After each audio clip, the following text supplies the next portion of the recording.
Hi everybody, it's Andy and welcome again to my office in Modesto, California. I'm an attorney licensed to practice law in California as well as New York.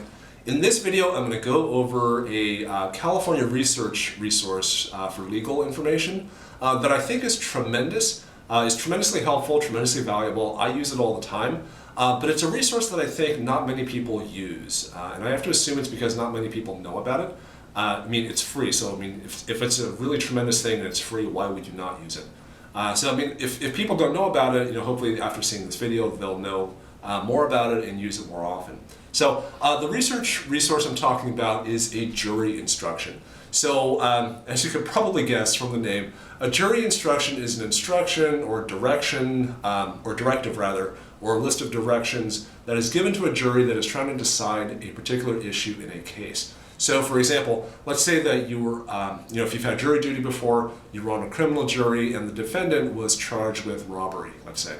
And the jury instructions you got perhaps said something like this. In order to convict this defendant of robbery, you have to decide whether or not the prosecution proved the following elements for robbery beyond a reasonable doubt. And then it lists out element number 1, 2, 3, 4, 5, etc. So it lists out all these criteria.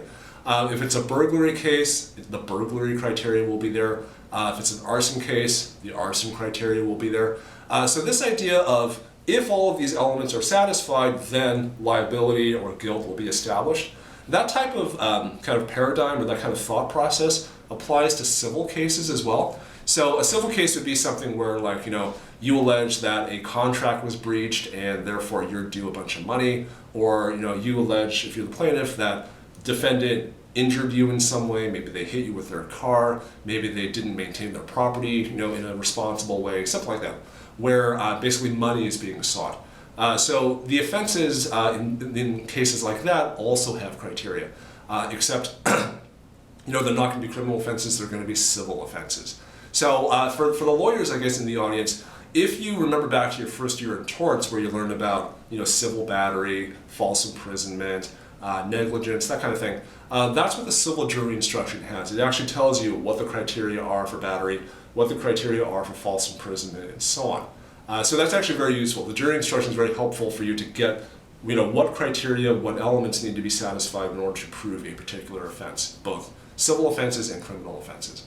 So that said, California has two jury instructions. There's the criminal one, there's the civil one. So both of those are going to be available for free online as PDFs. I'm going to go ahead and link them down below in the description, so go ahead and take a look at those if you are interested.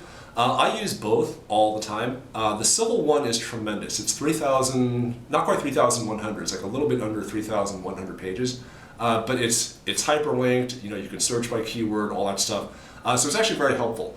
The other kind of helpful part of it is that the jury instruction provides elements, criteria. It kind of translates, I guess, what the theory is into how to practically use it. Like, it bridges the gap between classroom theory and kind of real world application.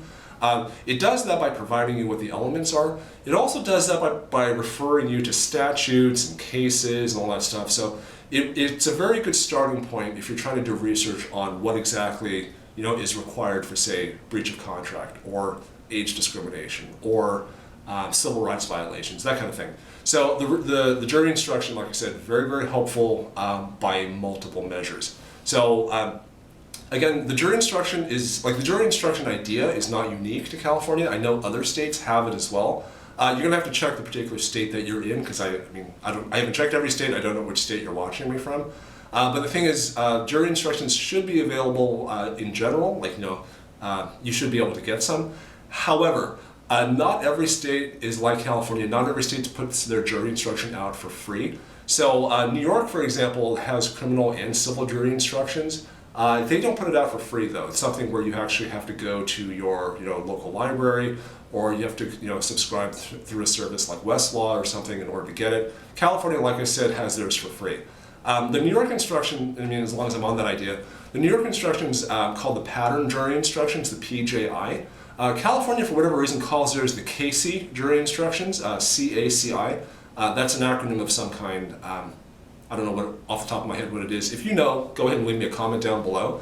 But basically, if you hear somebody talking about the CACI jury instructions in California or the PJI, jury instructions in New York, that's what they mean. So I guess to summarize, if you are doing your own case, because you can't afford a lawyer, or you're a lawyer and you don't know the elements for this particular offense because it's been a long time, or if you are just trying to educate yourself generally, and let's say you're a member of the public, you're just curious about it, the jury instruction is a tremendous place to start. It's a very, very good starting point. I'm really surprised that more people don't use it, especially since it's free. Like I said, I'll link the California and the New York ones down below. But yeah, so go ahead and peruse through both of the jury instructions down below. Hopefully they are going to be helpful or educational for you. So that's it. The jury instruction, tremendous resource. I don't understand why people don't use them more often. I use them all the time. So hopefully that was helpful, not too confusing. Go ahead and leave me a comment, subscribe, all that nice stuff. And I will talk to you guys next time. Thanks.